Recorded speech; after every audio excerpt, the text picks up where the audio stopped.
Hello बच्चों, मैं सुनील कुमार आप सबको स्वागत करता हूं अपने इस यूट्यूब चैनल पर। आइए बच्चों, आज मुगल वंश की बात करते हैं हम। ये पार्ट 6 की है।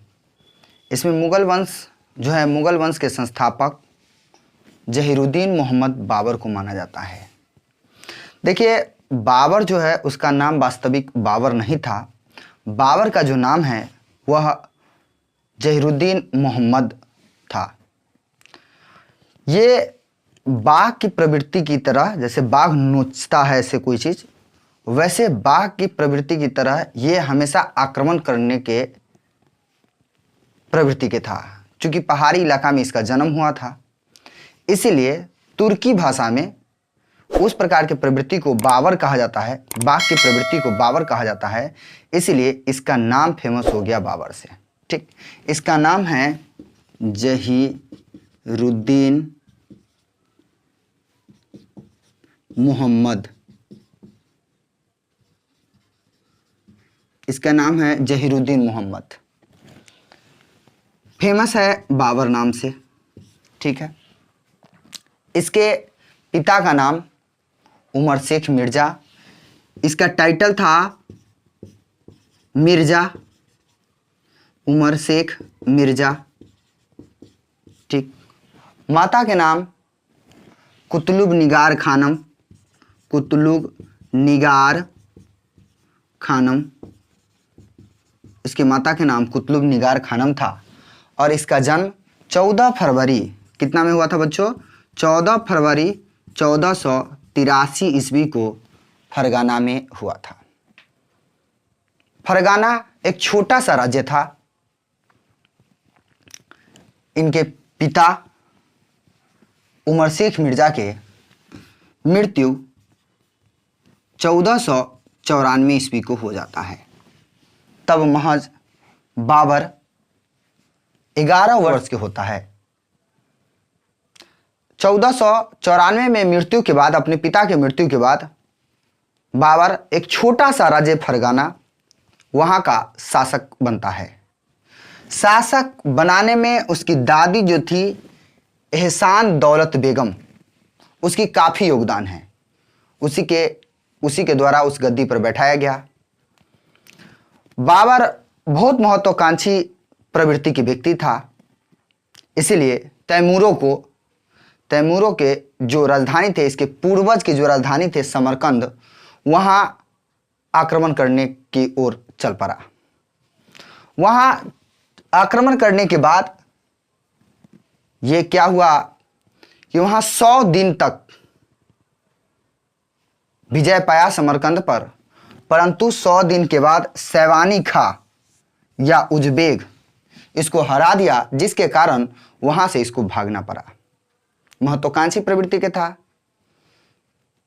कहता जहां आस है उस ओर चला जाता है। उसी प्रकार से बाबर आगे की ओर बढ़ता रहा। उसके बाद बाबर के हाथ से समरकंद निकल गया। बाबर घूमता फिरता रहा, भटकते रहा, इसके पास कुछ बचा नहीं। उसी बीच पंजाब के 2 सूबेदार, एक है दौलत खां लोधी, एक आलम खां लोधी, निमंत्रण भेजा बाबर को भारत में आक्रमण करने के लिए। तो उन्होंने आक्रमण किया। बाबर भारत में 1-2 बार नहीं बल्कि 5 बार आक्रमण किया। सबसे पहले 1519 ईस्वी, सबसे पहले कब हुआ? 1519 ईस्वी।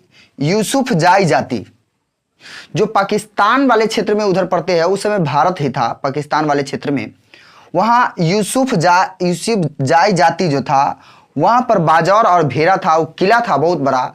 तो बाबर सोचा कि इससे सुरक्षित स्थान कोई नहीं हो सकता है। क्योंकि बाबर चारों तरफ से हार गया था, तो इससे सुरक्षित स्थान कोई नहीं हो सकता है। इसीलिए यहाँ पर बाजौर और भेरा पर आक्रमण किया। कुछ दिन वहाँ ठहरा। फिर ये महत्वाकांक्षी प्रवृत्ति के था। 1519 में बाजौर और भेरा पहला आक्रमण किया। दूसरा 1519 में किया था खैबर और दर्रा। इस वर्तमान में पाकिस्तान वाले क्षेत्र में उधर पड़ता है, लेकिन उस समय भारत में ही था। खैबर दर्रा तीसरा आक्रमण किया 1520 में, फिर बाजौर और सलायकोट सैयदपुर है और सलायकोट है, ये भी इस पर आक्रमण किया। उसके बाद 1524 में चौथा आक्रमण किया और पांचवा जो आक्रमण किया उसके बाद भारत के सत्ता को पूर्ण रूप से अपने हाथ में ले लिया। 1526 में जो आक्रमण हुआ वह भारत को अपने हाथों में लेने में सबसे ज़्यादा सफलता हासिल किया बाबर। उस समय दिल्ली के गद्दी पर बैठा था लोदी वंश का सबसे अंतिम शासक इब्राहिम लोदी। आया, इब्राहिम लोदी से युद्ध हुआ। हरियाणा की एक जगह है पानीपत, वहाँ युद्ध स्थल था, वहाँ युद्ध किया गया। तो ये हुआ 21 अप्रैल 1526 ईस्वी को। चूँकि पहला बार पानीपत युद्ध के मैदान में युद्ध हुआ, हरियाणा में है, इसीलिए इसको पानीपत का प्रथम युद्ध कहा जाता है। 21 अप्रैल 1526 के इस युद्ध में बाबर और इब्राहिम लोदी के बीच जो हुआ, मध्यकाल के इतिहास में सबसे पहला युद्ध स्थल में मरने वाला व्यक्ति तो ये इब्राहिम लोदी था। उसके बाद लोदी वंश का अंत हो गया और बाबर जो फरगना के शासक था वह भारत पर मुख्य रूप से अपने एक नया राजवंश मुगल वंश नाम से गद्दी पर बैठा। देखिए, मुगल जो है मंगोल शब्द से निकला हुआ है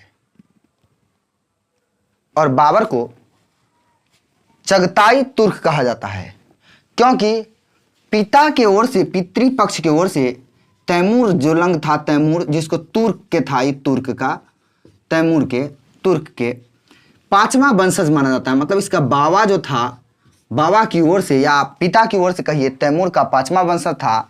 और माता के ओर से चंगेज खाके, किसका? चंगेज खाके 14वां वंशज था। चूंकि तैमूर का और चंगेज खा दोनों का खून इसके रगों में दौड़ रहा था, शरीर में दौड़ रहा था, इसीलिए इसको चगताई तुर्क भी कहा जाता है। ठीक है, मंगोल शब्द से बना हुआ है मुगल, और मुगल वंश की स्थापना हुआ 1526 में। किस युद्ध के पश्चात? पानीपत के युद्ध के पश्चात। आइए, दूसरा युद्ध इसका हुआ खानवा का युद्ध। खानवा के युद्ध ये 16 मार्च 1527 ईस्वी के हुआ। खानवा के युद्ध ये राणा संगा के विरुद्ध हुआ। राणा संगा बहुत ताकतवर था, उसमें इन्होंने तोप का प्रयोग किया, जिहाद का नारा दिया और राणा संगा को हरा दिया। राणा संगा को आंख में तीर लगने के कारण हार गया और अपने को यह गाजी का उपाधि धारण किया। ठीक, 29 जनवरी 1528 ईस्वी को चंदेरी का युद्ध हुआ। चंदेरी का युद्ध मेदिनी राय के साथ हुआ। उसके बाद 5 या 6 मई 1529 ईस्वी को घाघरा का युद्ध हुआ। ये 4 प्रमुख युद्ध भारत में लड़ा। पानीपत का प्रथम युद्ध, दूसरा खानवा का युद्ध, तीसरा चंदेरी का युद्ध, चौथा घाघरा का युद्ध। और अंत में 25 दिसंबर 1530 ईस्वी को इसका मृत्यु हो गया। आगरा में इसका मृत्यु हुआ। आगरा के आराम बाग में इसको दफनाया गया 1530 ईस्वी में। परंतु जब इसका आत्मकथा के नाम है बाबर नामा।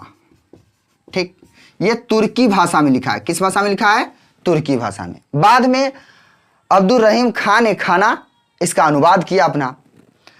तो आत्मकथा के बाबर नामा जो है आत्मकथा, उसको बाद में पढ़ा गया तो देखा उस पर लिखा था कि भाई मेरा जो कब्र बनाया जाए वो काबुल में बनाया जाए। तब पुनः 8 वर्ष के बाद, मरने के 8 वर्ष के बाद लगभग उसके कब्र को उखाड़ कर और पुनः जो है काबुल, जो वर्तमान समय में अफगानिस्तान में पड़ता है, वहाँ दफनाया गया। बाबर बहुत दानी प्रवृत्ति के था। जब पानीपत के प्रथम युद्ध लड़ा तो उसमें जीता, सभी को अलग अलग जेवर जेवरात दिए और उसी जीत के खुशी में हुमायूं को कोहिनूर हीरा मिला था।